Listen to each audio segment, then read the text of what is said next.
Before Wi-Fi, before pizza delivery, before people argued about pineapple on pizza, there were empires. Glorious, mysterious, and now completely forgotten. Not the usual suspects like Rome or Egypt.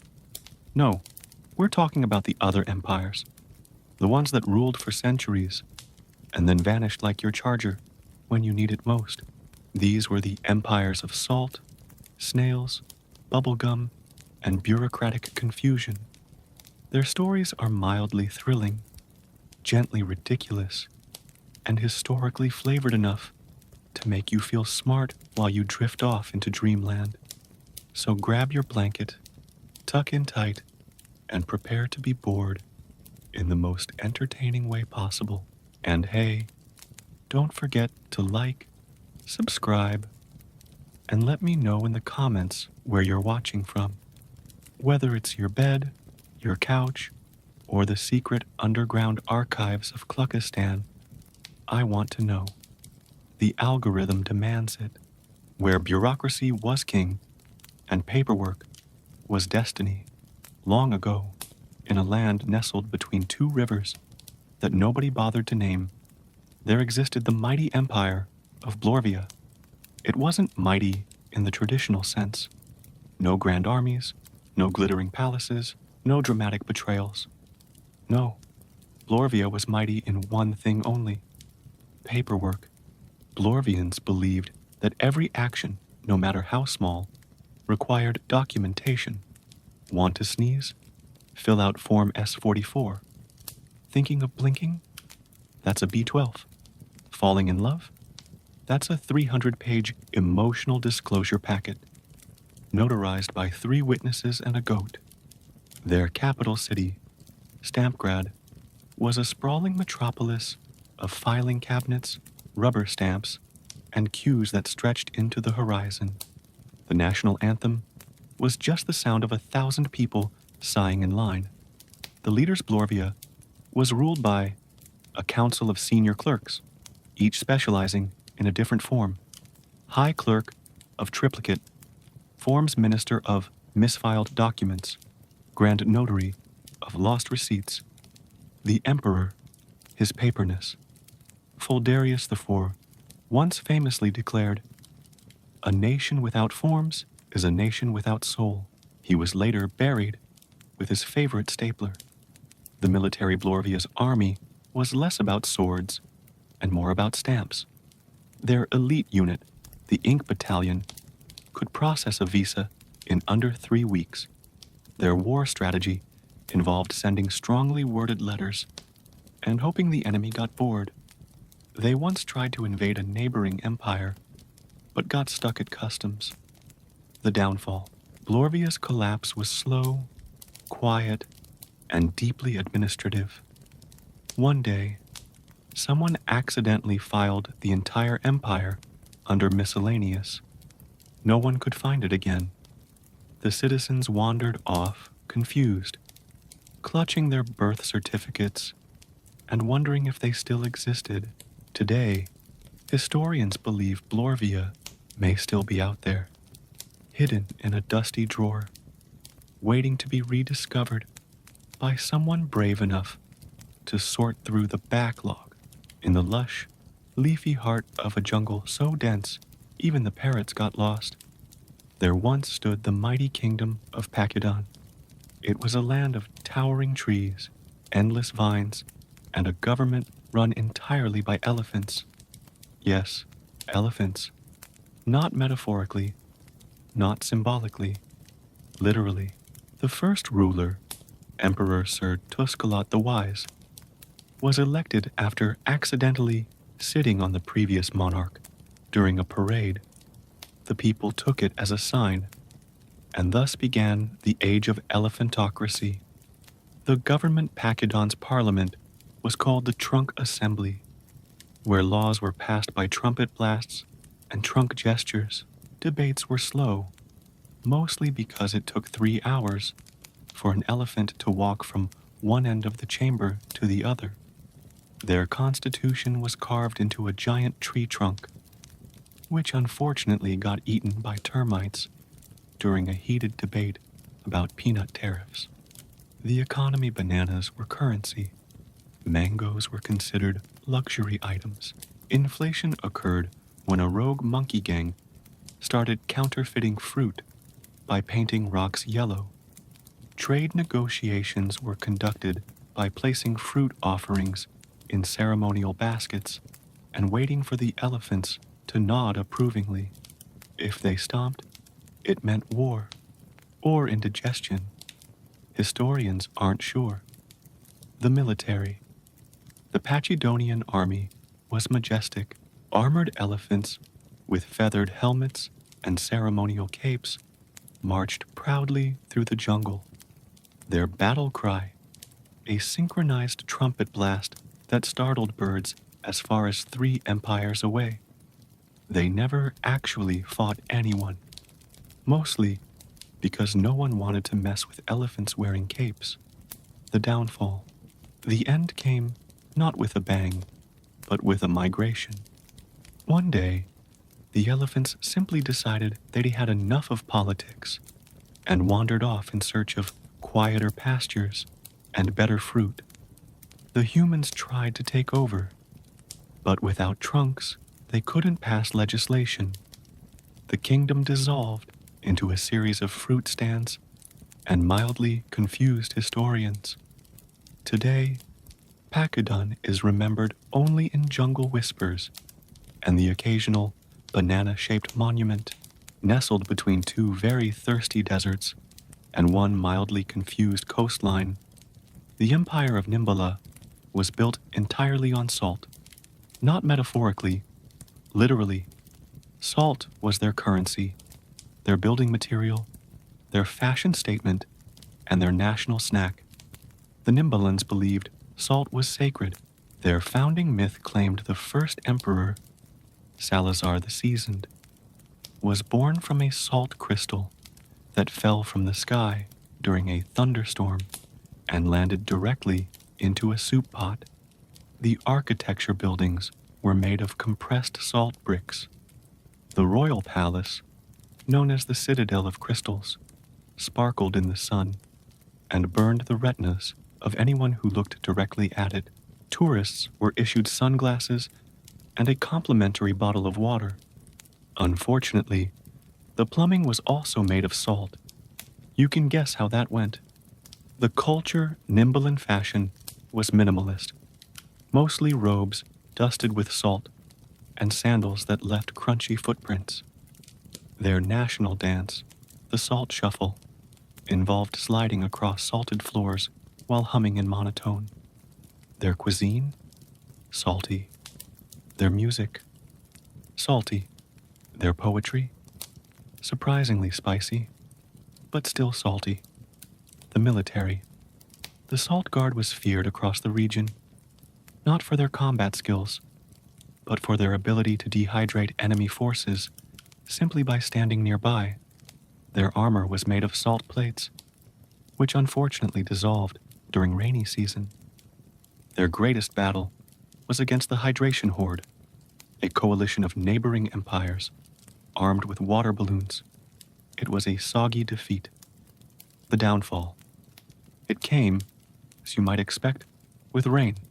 One particularly humid summer, a monsoon rolled in and turned the capital into a very well-seasoned puddle.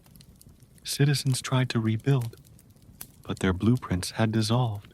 The survivors wandered off, licking their fingers and muttering about better weather. Today, Nimbala is remembered only in the taste of overly salted fries and the occasional salt shaker shaped like a palace, deep in the foggy plains of wherever, nestled between the River May and Mount Blah. There once existed the Empire of Yon. It was a land of beige buildings, lukewarm soup, and conversations that began with, "So weather, huh?" Founded by a group of insomniacs who just wanted a place to finally get some rest. Yon quickly became the global capital of mild indifference. The culture, Yonian culture, revolved around not doing much. Their national sport was Sitting quietly, their most famous artist was known for painting canvases entirely in off-white and naming them things like Existential Beige Number 7.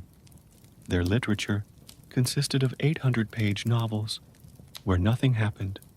One bestseller, The Man Who Sat, was just a description of a guy sitting for 800 pages. The anthem, the national anthem, was a single flute note held for 45 minutes. No lyrics, no crescendo, just one long, sleepy note.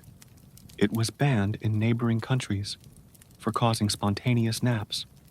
The architecture buildings were designed to be as unremarkable as possible. The royal palace was a rectangle. The throne was a mildly padded bench. The grand library was just a room with one book titled May. Tourists often wandered in, mistook it for a bus station, and left unimpressed. The leadership, the ruler, King Ionius the unenthused, was known for his legendary shrug. He once declared war on a neighboring empire, then forgot why and took a nap. His royal decree was usually just, hey, do whatever. The downfall. Yawn didn't fall so much as it faded. One day, the historians stopped writing about it. The cartographers stopped drawing it. The citizens stopped showing up. Eventually, even the empire itself forgot it existed. Some say it's still out there, quietly existing in a state of mild apathy. Others say it's just a myth, told to children who refuse to go to bed. In a sun-drenched valley, where the grass was always suspiciously well trimmed, there once thrived the chicken republic of Kluckistan, a proud nation ruled entirely by chickens. Not chicken-themed humans, not metaphorical chickens, actual, feathered, clucking chickens. It all began when a particularly charismatic hen named Henrietta Featherstone pecked her way into power after winning a heated debate by laying an egg mid-speech. The crowd went wild. Democracy was born, and it had feathers. The government Klukkistan's political system was a co-op-based democracy. Every citizen got one vote per egg laid. Roosters were allowed to vote too, but only if they could crow in iambic pentameter. The parliament, known as the pecking order, met weekly in a giant coop, lined with straw and motivational posters like, "Don't just wing it, lead it." Laws were passed by pecking colored buttons. Red meant yes, green meant no, and blue meant I'm hungry. The economy. Klukkistan's economy was egg-centric. Eggs were currency, collateral, and occasionally used as bribes. Inflation occurred when a rogue hen named Yolko started laying triple-yolked eggs, destabilizing the market. Their main exports were free-range diplomacy, organic treaties, feather-based fashion, very itchy, the military. The Feathered Guard was a proud force of battle-hardened hens and roosters trained in the ancient art of squawk-fu. Their armor was made of recycled feed bags, and their war cry was a synchronized cluck that echoed across valleys. They once defended the nation from a fox invasion by forming a giant egg-shaped formation and confusing the enemy into retreat. The downfall. It all came crashing down when a fox named Reginald Slywhiskers ran for office. His campaign slogan, "Let's make Klukkistan juicy again." The chickens, dazzled by his charisma and suspiciously shiny tail, elected him unanimously. By the time they realized he wasn't vegetarian, it was too late. Klukkistan vanished overnight. All that remains is a single golden egg monument and a suspiciously well-fed fox in a misty valley shaped suspiciously like a thimble. There once flourished the threadbare dynasty of Stygia, an empire built by tailors, for tailors, and occasionally ruled by a sentient spool of thread named Sir Bobbin the Bold. Stygians believed that fashion was power. The more elaborate your robe, the higher your rank. Their motto: we came, we sewed, we conquered the government. The ruling class was known as the Hemlords, each specializing in a different stitch. The Prime Minister of Pleats once held a 12-hour filibuster entirely in embroidery. The Minister of Buttons was impeached after a scandal involving mismatched cuffs. The royal court was a runway. Literally, laws were passed by strutting dramatically while wearing legislative robes. The culture. Stygian society revolved around textile excellence. Their sacred texts were written on silk scrolls. Their philosophers debated the metaphysical implications of velvet. Their poets rhymed in thread counts. Marriage proposals were made by presenting a custom-tailored cloak. Rejection was signaled by returning it with the sleeves inside out. The economy. Their currency was fabric swatches, graded by texture and flamboyance. The rarest coin was a glitter-infused alpaca blend known as royal sass. Trade was booming until someone invented zippers. Stygians considered zippers heretical, fastening without ceremony. They gasped, "Barbaric!" Riots broke out. The Great Seamstress Rebellion of year 312 unraveled the empire, literally. The military. The Velvet Vanguard was a dazzling force of warriors in sequin armor and feathered helmets. Their battle tactic was to blind enemies with fabulousness. It worked until they fought in the rain.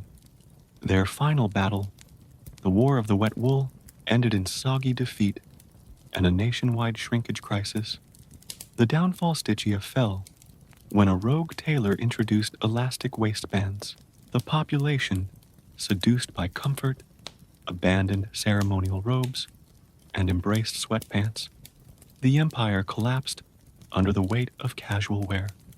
Today, Stygia lives on in thrift shops, fashion week fever dreams, and that one drawer full of buttons you swear you'll organize someday.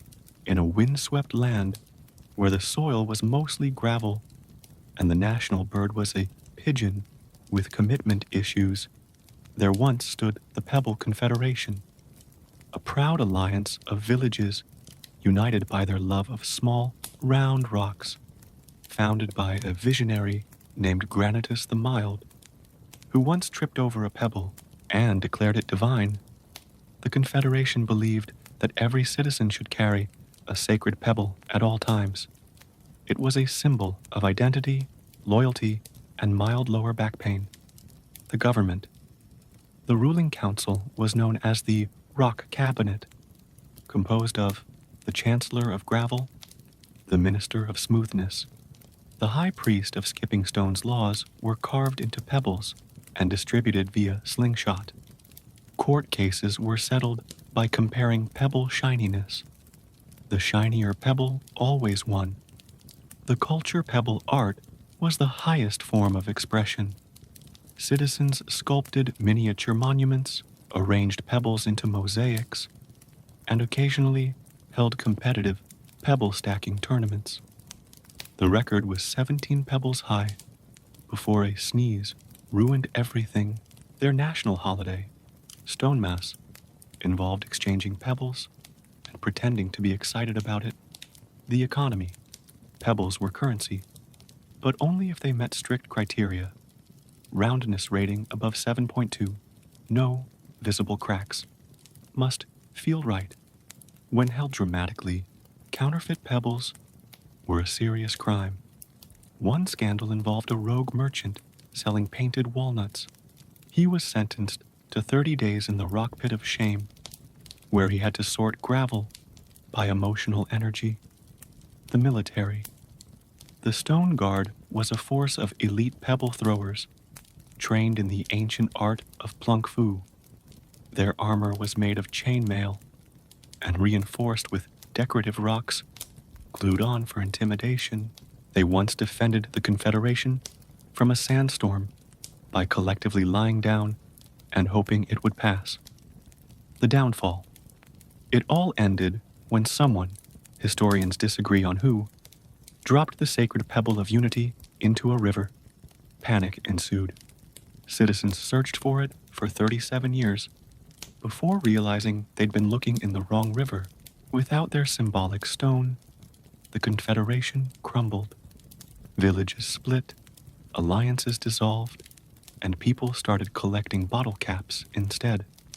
Today, the Pebble Confederation is remembered only by hikers who trip over rocks and mutter, "Stupid pebble," unaware they're cursing ancient history. In a sun-soaked valley that smelled faintly of citrus and ambition, there once thrived the juice empire of Fructania, a civilization so obsessed with fruit juice they declared war on smoothies for being too smug. Founded by Emperor Squeeze I, who reportedly squeezed an orange so hard it turned into a crown, Fructania was a land of pulp, prestige, and questionable refrigeration. The government Fructania's ruling council was known as the Juice Cabinet, composed of the Minister of Mango Affairs, the Secretary of Citrus.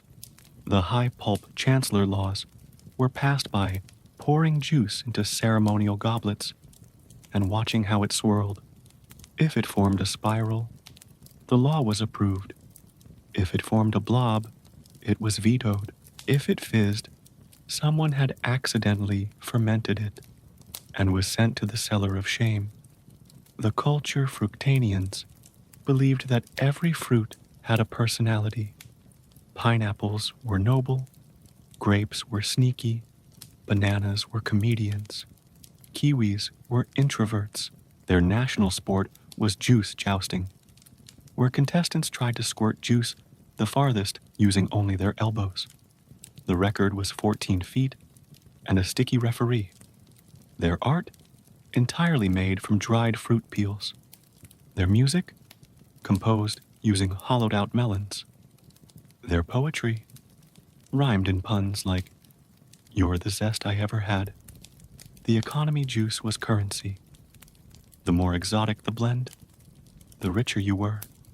A citizen with a bottle of dragon fruit, guava pomegranate fusion was considered royalty. Inflation occurred when someone invented fruit concentrate, and suddenly everyone was a millionaire. The black market traded in forbidden blends like tomato strawberry and onion pear. These were considered crimes against taste. The military, the squeeze force, was a battalion of elite juicers trained to extract liquid from any fruit, anywhere, anytime. Their armor was made of reinforced rind, and their weapons were pressurized citrus cannons.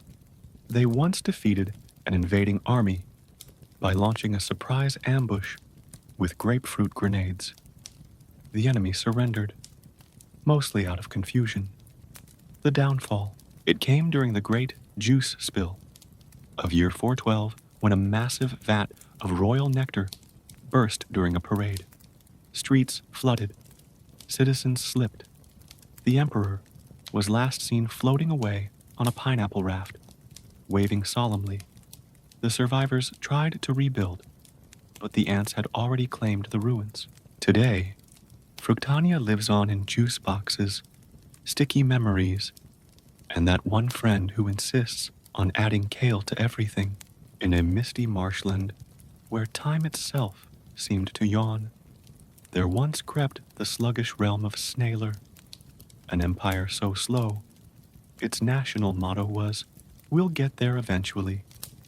Founded by King Mucus the Patient, who took 3 years to walk from one end of the throne room to the other.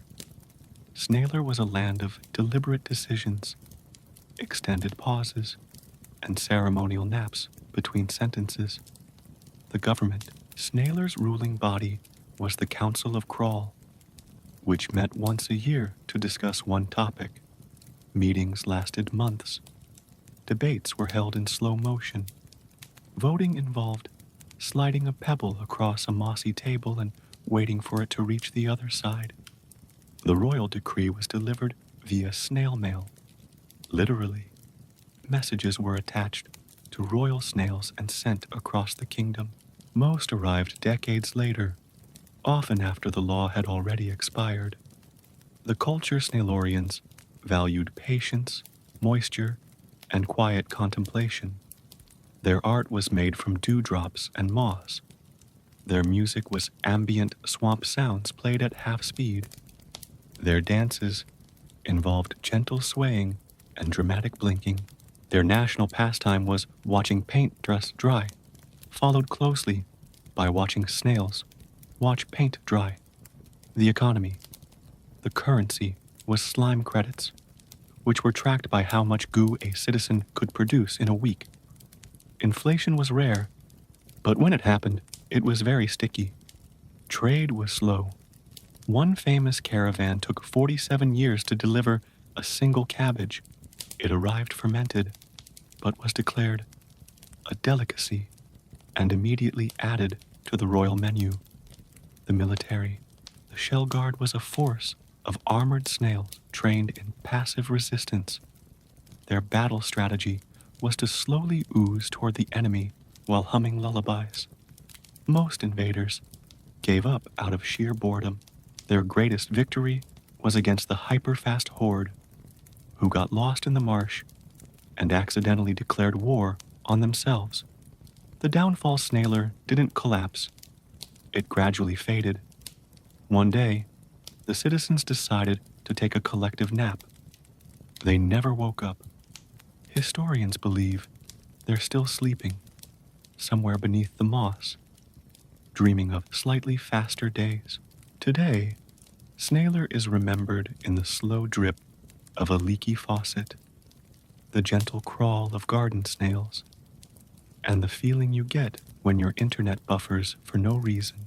Far beyond the tundras, where penguins fear to tread and snowflakes file for overtime, there once shimmered the empire of Glaciara, a frozen civilization carved from glaciers ruled by nobles who wore icicles as crowns and spoke only in frosty metaphors. Founded by Empress Chilatrix the Frostbitten, who once froze a lake with her glare alone, Glaciara was a realm of elegance, iciness, and an alarming lack of insulation. The government, Glaciara's ruling elite, were known as the Ice Lords, each assigned a specific temperature range. The Duke of Drafts oversaw breezes. The Baron of Blizzards handled snowstorms. The Countess of Condensation was mostly ceremonial and slightly damp. Laws were etched into ice slabs and read aloud before they melted. If the law lasted longer than the reading, it was considered valid. If it melted mid-sentence, it was deemed emotionally unstable. The culture Glaciarans believed warmth was suspicious. Hugs were outlawed. Smiles were regulated. Their national greeting was a solemn nod, followed by a 30-second shiver. Their art was sculpted from snow and lasted until someone sneezed. Their music was composed entirely of icicle chimes and distant wolf howls. Their cuisine? Frozen everything. Even the soup came with a chisel. Fashion was layered. The more cloaks you wore, the higher your status.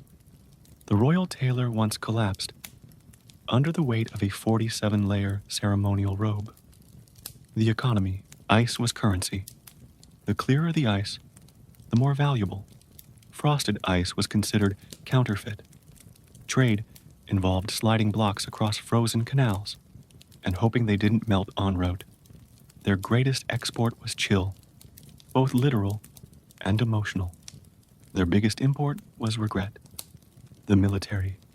The Frost Guard was a silent force of warriors trained in snow camouflage and passive-aggressive staring.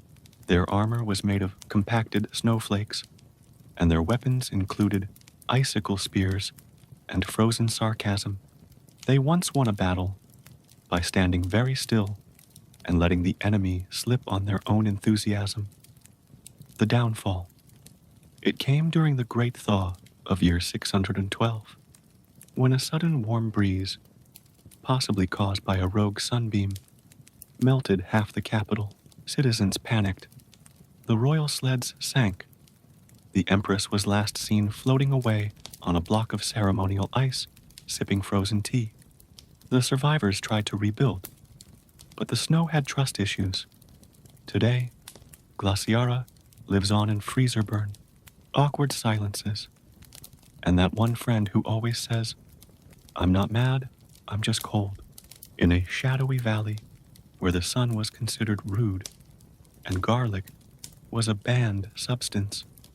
There once thrived the twilight empire of Vampiria, a civilization that operated strictly between dusk and dawn and had a national anthem composed entirely of dramatic whispers, founded by Count Dracula the Pale, who once declared, "Daylight is for amateurs."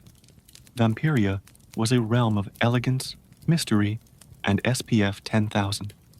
The government Vampiria's ruling elite were known as the Council of Cloaks, composed of the Minister of Moonlight, the Duke of Dramatic Entrances. The Haifang Chancellor laws were passed in candlelit chambers via interpretive bat dances. If the bats flew clockwise, the law was approved. If they flew into a wall, it was considered too confusing.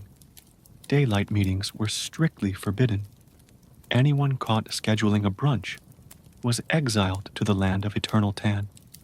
The culture Vampirians were nocturnal, theatrical, and deeply committed to aesthetic gloom. Their fashion was 90% cape, 10% brooding. Their literature was mostly tragic love stories between shadows and fog. Their cuisine, mostly red.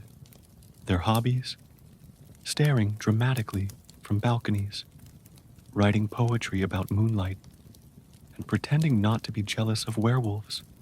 Their national sport was bat tossing, which was exactly what it sounds like, but with more velvet.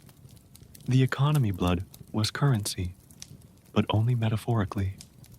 The real economy ran on moonstones, which glowed faintly and were traded in underground markets, lit by chandeliers made of regret. Counterfeit moonstones were punished by being forced to attend a sunrise yoga class. The military. The Night Guard was a silent force of cape-wearing warriors trained in stealth, sarcasm, and dramatic pauses. Their armor was made of enchanted leather, and their weapons included whisper knives and existential dread. They once won a battle by appearing suddenly, sighing deeply, and vanishing before anyone could respond. The downfall. It came during the Great Dawn incident of year 666, when someone accidentally opened the royal curtains during a morning council. The empire panicked. Capes caught fire. The count melted into a puddle of eyeliner. The survivors fled underground, where they now run artisanal candle shops and complain about LED lighting. Today, Vampiria lives on in gothic novels, moody playlists, and that one friend who insists on wearing sunglasses indoors in a sparkling valley where the rivers ran with lavender suds and the clouds smelled faintly of eucalyptus.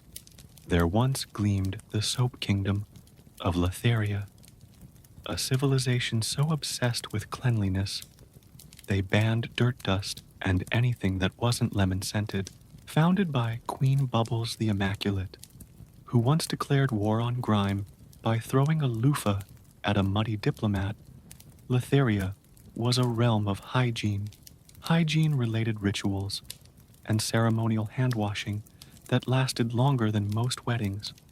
The government, Letheria's ruling body, was the Council of Scrub, composed of the Minister of Moisturizing, the Grand Duke of Deodorant, The high priest of bubble wrap, ceremonial only, laws were written on soap bars and read aloud in steamy bathhouses. If the soap dissolved before the reading ended, the law was considered too slippery to enforce. The culture Litharians bathed 5 times a day. Their greetings involved spritzing each other with rose water. Their national dance, the foam waltz, was performed in bathtubs while wearing loofah hats. Their art was sculpted from soap and lasted until someone got too sweaty. Their literature was waterproof. Their theater involved dramatic reenactments of laundry cycles. The economy soap was currency. The more fragrant, the more valuable. A bar of triple-milled sandalwood soap could buy you a house. A bar of unscented generic soap could buy you a stern look. Black market trades involved forbidden items like mud masks and unwashed potatoes. The punishment? A public scrubbing. The military. The Leather Legion was a force of warriors armed with shampoo grenades and exfoliating shields. Their armor was made of hardened bath bubbles and smelled like victory. They once defeated a neighboring empire by launching a surprise attack during bath time. The enemy surrendered, mostly because they felt so refreshed. The downfall. It came during the Great Sudsquake of year 518, when a massive soap volcano erupted, flooding the capital with citrus foam. Citizens slipped, slid, and scrubbed their way into chaos. The royal archives were lost when someone accidentally used them as bath salts. The empire dissolved. Literally. Today, Litharia lives on in bubble baths. Hotel soaps you steal but never use. And that one overly enthusiastic friend who always smells like a spa. In a land where standing was considered rebellious and squatting was a misdemeanor, there once sat the chirocracy of Sidistan, an empire built entirely around the noble art of sitting, founded by King Reclinus the Cushioned, who once declared, "If you can't sit on it, it's not worth ruling." Sidistan was a realm of comfort, posture, and deeply philosophical upholstery. The government, Sidistan's ruling body, was the Assembly of Seats, composed of the Minister of Recliners, the Duke of Dining Chairs, the High Ottoman of Footrests. Laws were passed by sitting in different chairs and interpreting the lumbar support. A firm seat meant yes. A wobbly stool meant no. A beanbag meant we'll think about it. The throne itself was a rotating massage chair, powered by existential dread. The culture. Sidistani culture revolved around seating etiquette. Citizens were ranked by chair quality. The elite sat on velvet thrones. The middle class had ergonomic office chairs. The poor sat on mildly damp logs. Their national dance, the swivel shuffle, involved spinning slowly while sipping lukewarm tea. Their art was chair-shaped. Their poetry was written in reclined verse. Their most famous philosopher, Sophus the Cushioned, once said, "To sit is to be. To stand is to struggle. To lie down is to give up." The economy chairs were currency. The more adjustable, the more valuable. A throne with cup holders could buy a small village. A folding chair could buy a stern glance. Black market trades involved forbidden seating, like hammocks and inflatable pool loungers. These were considered unstable and morally ambiguous. The military. The Legion of Loungers was a force of warriors trained in passive resistance and strategic reclining. Their armor was made of memory foam, and their weapons included sharpened armrests and tactical cushions. They once won a battle by forming a circle of beanbags and refusing to move. The enemy surrendered out of sheer confusion and lower back pain. The downfall. It came during the Great Standing Uprising of year 721, when a radical movement, known as the Uprightists, demanded vertical freedom. Chaos ensued. Chairs were overturned. Ottomans were repurposed as shields. King Reclinus tried to flee, but was trapped in his massage chair's demo cycle. The empire collapsed, leaving behind a trail of abandoned recliners and philosophical footnotes. Today, Siddhistan lives on in waiting rooms, IKEA showrooms, and that one friend who always insists on finding the perfect chair in a valley shaped suspiciously like a cereal bowl, surrounded by mountains that looked like overturned soup pots. There once shimmered the spoon empire of Sturvia, a civilization that worshipped spoons, feared forks, and considered sporks a dangerous heresy.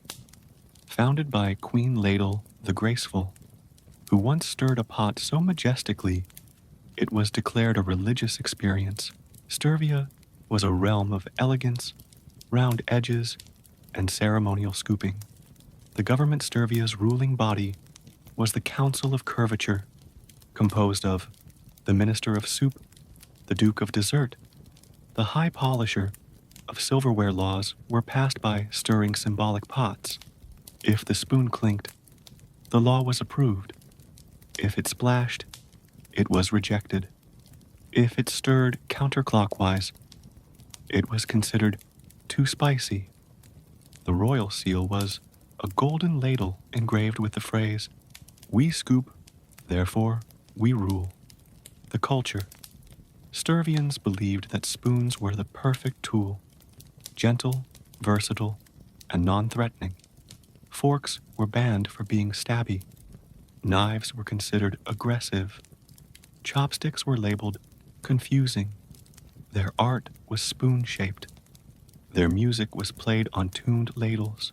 Their poetry was written in flowing curves and often rhymed with slurp.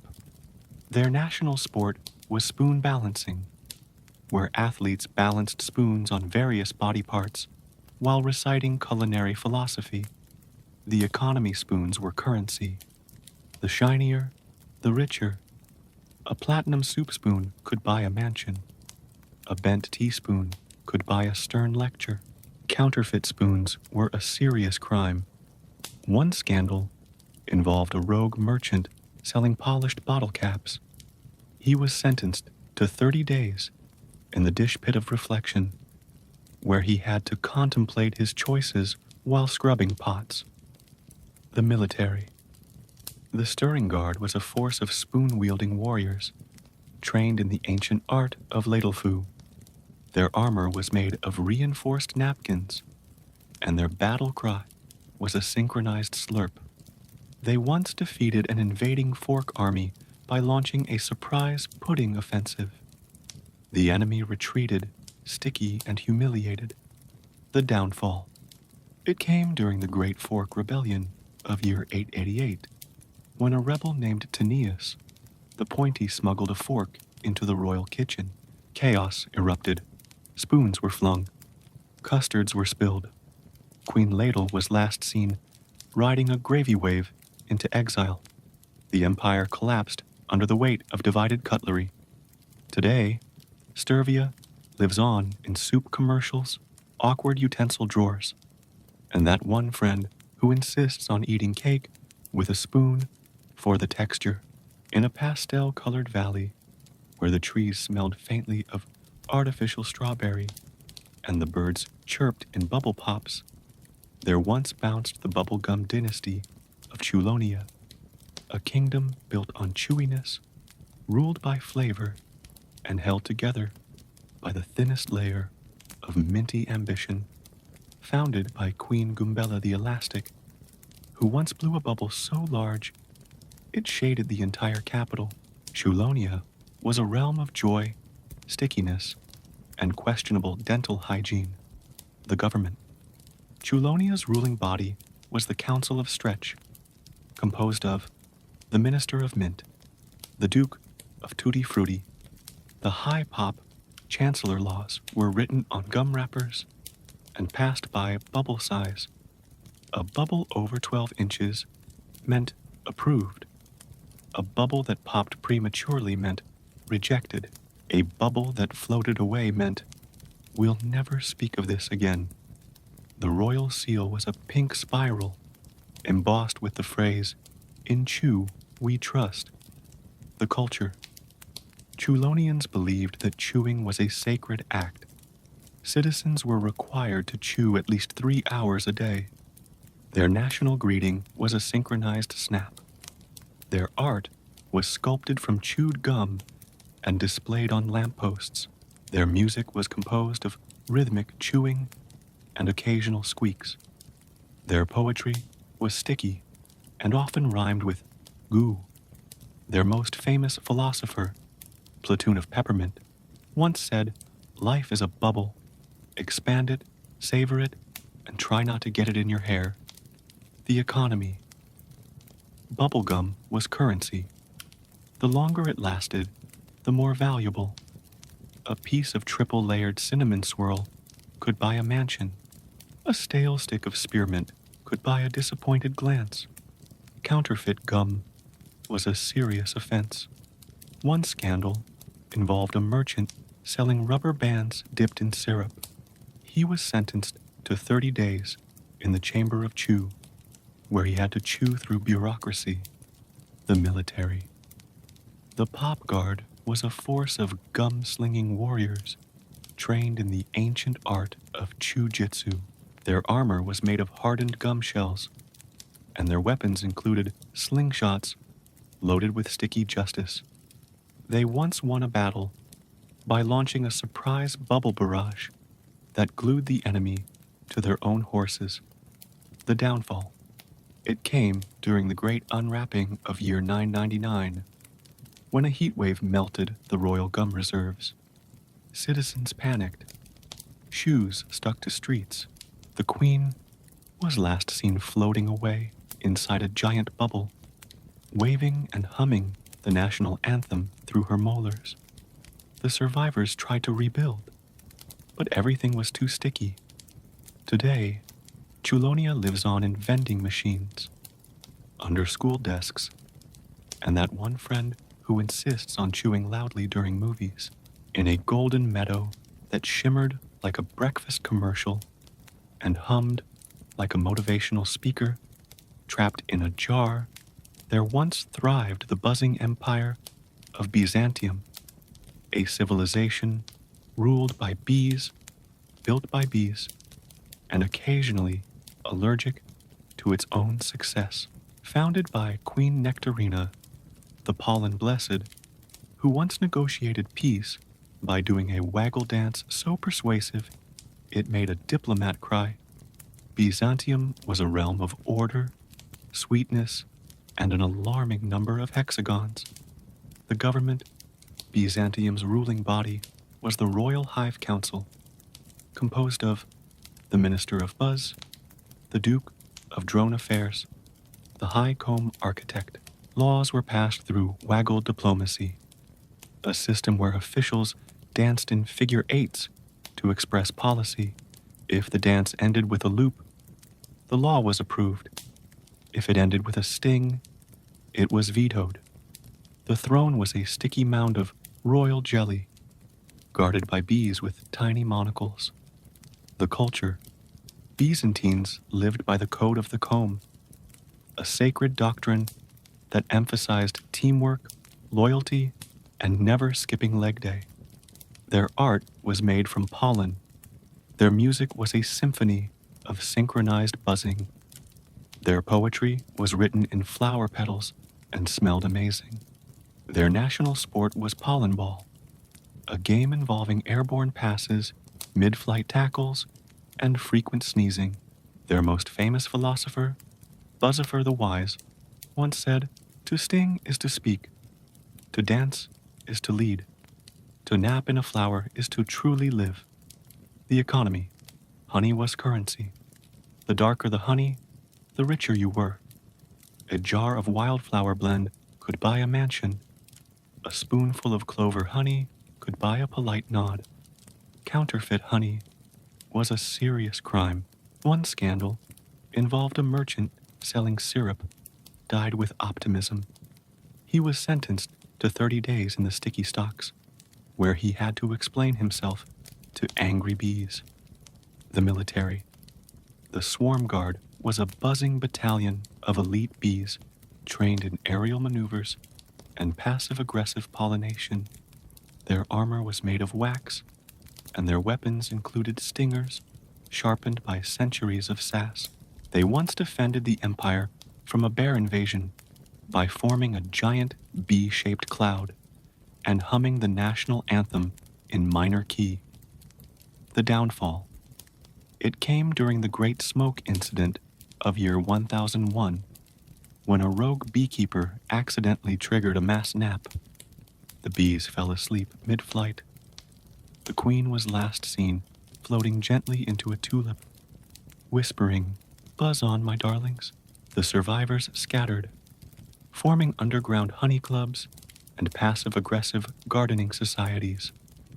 Today, Byzantium lives on in honey jars. Motivational quotes about teamwork, and that one friend who insists on calling themselves Queen Bee in group chats, high atop a mountain that occasionally teleported itself to inconvenient locations. There once shimmered the Empire of Wisgard, a realm ruled by wizards, powered by spells, and perpetually confused about where it was. Founded by Archmage Swirlo, the Misplaced, who once turned a goat into a cloud and then forgot why. Wisgard was a land of enchantment, eccentricity, and magical mishaps that were mostly shrugged off as learning experiences. The government, Wisgard's ruling body, was the Council of Wandering, composed of the Minister of Misfires, the Duke of Disappearing Doors, the High Hat of arcane bureaucracy. Laws were written in glowing runes and floated above the city until someone sneezed. If the runes turned blue, the law was passed. If they exploded, it was considered too spicy. The royal seal was a levitating cauldron filled with bubbling uncertainty. The culture Wisgardians lived by the spell of a slightly controlled chaos. Their art was animated. Their music was composed by sentient flutes. Their poetry rhymed in reverse and occasionally summoned frogs. Their fashion was 90% robe, 10% glitter. Their national sport was potion ball, a game involving flying cauldrons, unpredictable explosions, and frequent apologies. Their most famous philosopher, Wandolf the Vague, once said, "Reality is optional, but punctuality is unforgivable." The economy magic was currency. The more unpredictable, the more valuable. A spell that turned socks into sandwiches could buy a castle. A spell that just made your nose glow was considered cute, but fiscally irresponsible. Counterfeit spells were a serious issue. One scandal involved a merchant selling enchanted cucumbers that only worked on Tuesdays. He was sentenced to 30 days in the maze of mild inconvenience, where every hallway led to a slightly different version of regret. The military. The Mystic Guard was a battalion of spell-slinging sorcerers, trained in teleportation, illusion, and dramatic cape-flipping. Their armor was enchanted to sparkle ominously. Their weapons included lightning wands and sarcasm grenades. They once won a battle by accidentally teleporting the enemy into a poetry recital. The enemy surrendered out of sheer confusion and emotional vulnerability. The downfall. It came during the great mislocation of year 1111, when the capital city was accidentally teleported into a pocket dimension filled with sentient cheese. The wizards tried to reverse the spell, but the cheese was persuasive. The empire vanished, leaving behind only a faint smell of ozone and a floating sign that read, "Back soonish."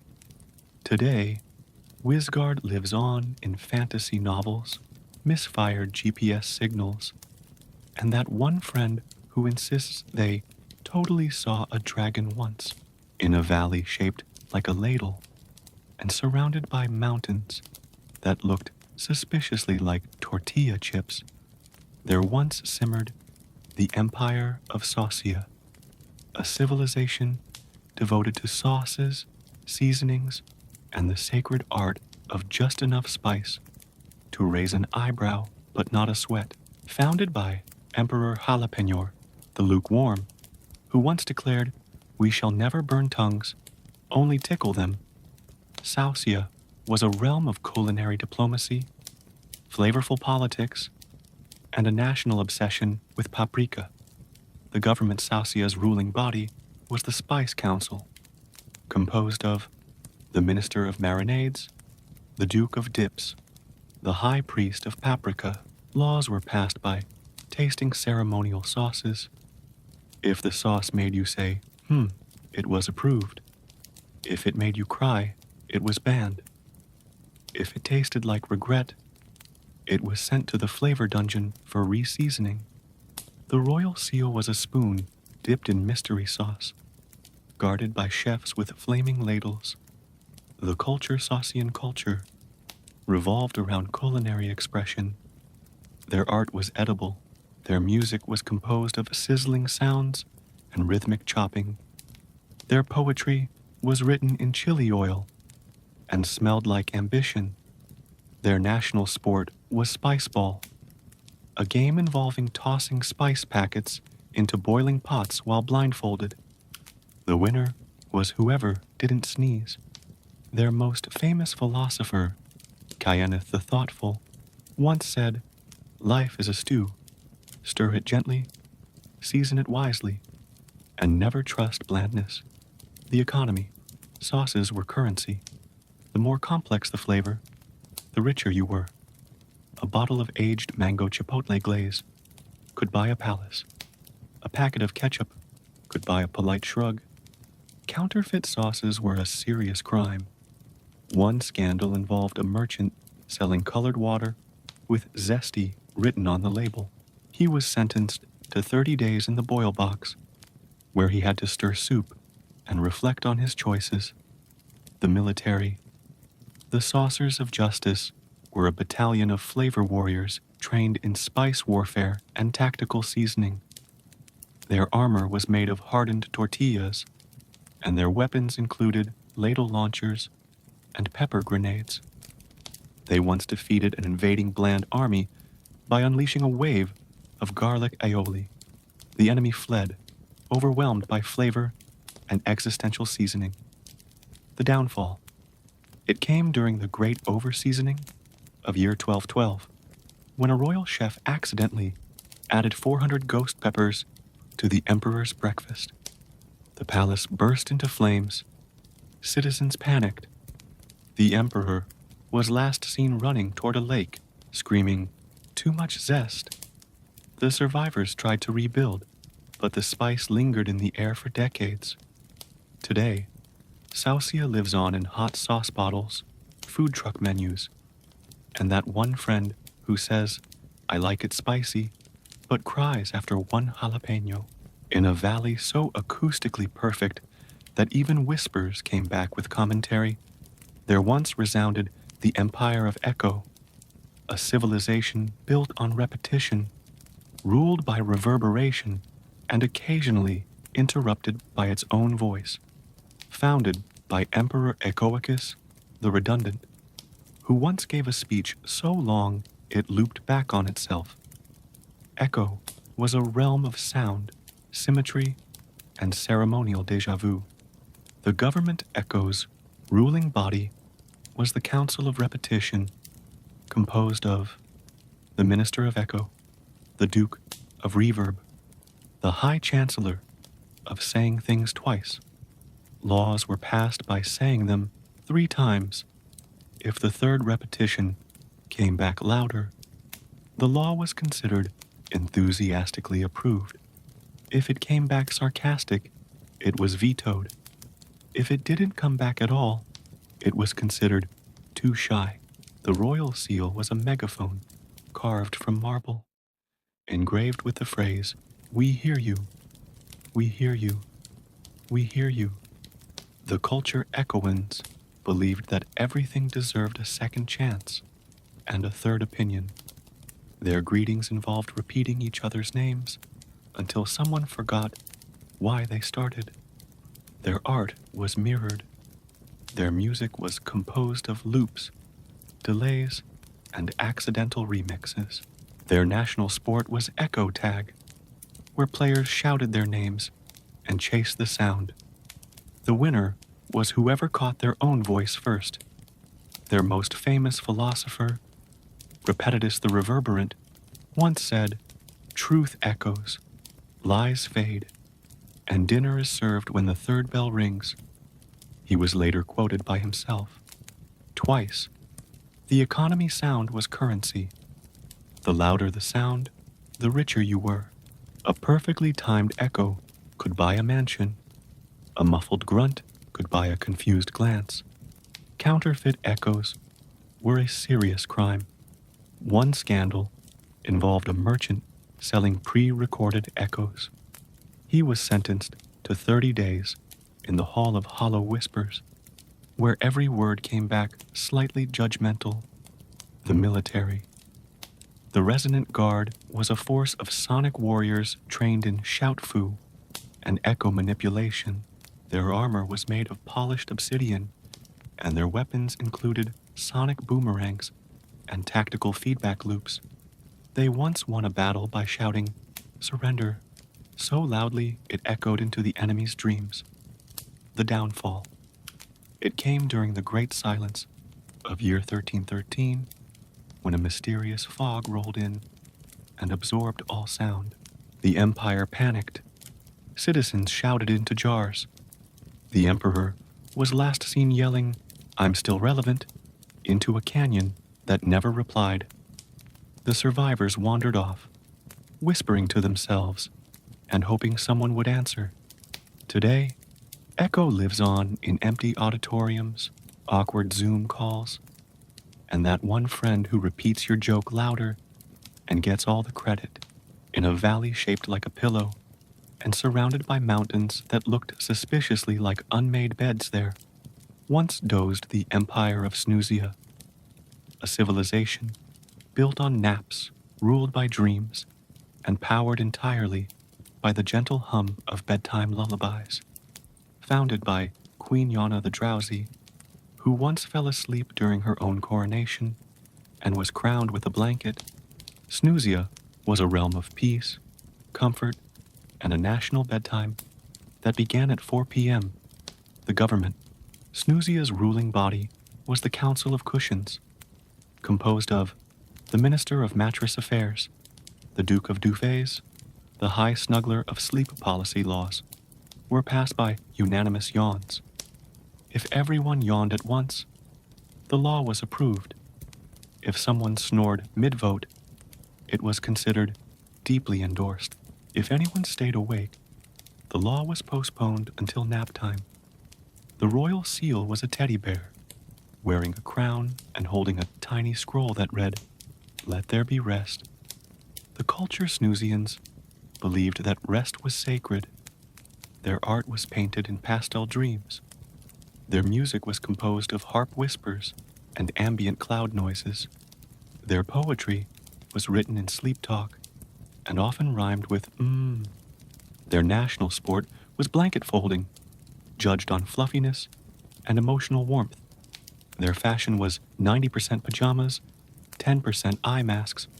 Their cuisine was soft, warm, and served with a side of melatonin. Their most famous philosopher, Dositheus the Gentle, once said, "To sleep is to remember nothing," and that's okay. The economy dreams were currency. The more vivid, the more valuable. A dream of flying over marshmallow mountains could buy a castle. A dream about forgetting your homework could buy a cup of chamomile tea. Counterfeit dreams were a serious issue. One scandal involved a merchant selling recycled daydreams. He was sentenced to 30 days in the nap chamber, where he was gently rocked until he confessed. The military, the Pillow Guard, was a battalion of nap warriors trained in blanket deployment and tactical yawning. Their armor was made of quilted silence, and their weapons included sleep darts and bedtime stories. They once won a battle by reading their enemies a 12-volume bedtime epic. The enemy surrendered halfway through chapter 3 and asked for a pillow. The downfall, it came during the Great Alarm Clock Uprising of year 1414, when a rogue inventor created a device that made noise on purpose. The empire panicked. Citizens fled under blankets. Queen Yana was last seen sleepwalking toward a hammock, whispering, 5 more minutes. The survivors scattered, founding quiet corners in noisy cities, and whispering lullabies to anyone who looked stressed. Today, Snoozia lives on in naps that last too long, cozy blankets you refuse to wash, and that one friend who always falls asleep during movies and insists they were just resting their eyes. And so, dear dream traveler, you've wandered through 20 empires that history forgot, each one more gloriously ridiculous and sleep-inducing than the last. You've met bureaucratic pigeons, spoon-wielding warriors, bubblegum monarchs, and a council of snoring diplomats. You've survived salt storms, echo chambers, and a surprise fox election. If your brain feels slightly melted and your eyelids are staging a quiet rebellion, then congratulations. The bedtime mission is complete. Now, tuck yourself in like a royal of Snoozia. Wrap up in a blanket woven by the tailors of Stygia, and drift off to dreams where elephants still debate policy and chairs still rule the land. Subscribe must, whether it's your bed, your couch, or a forgotten throne made of marshmallows. The Empire of Sleep awaits your arrival. Good night, noble napper. May your dreams be mildly spicy and your snores echo through the ages.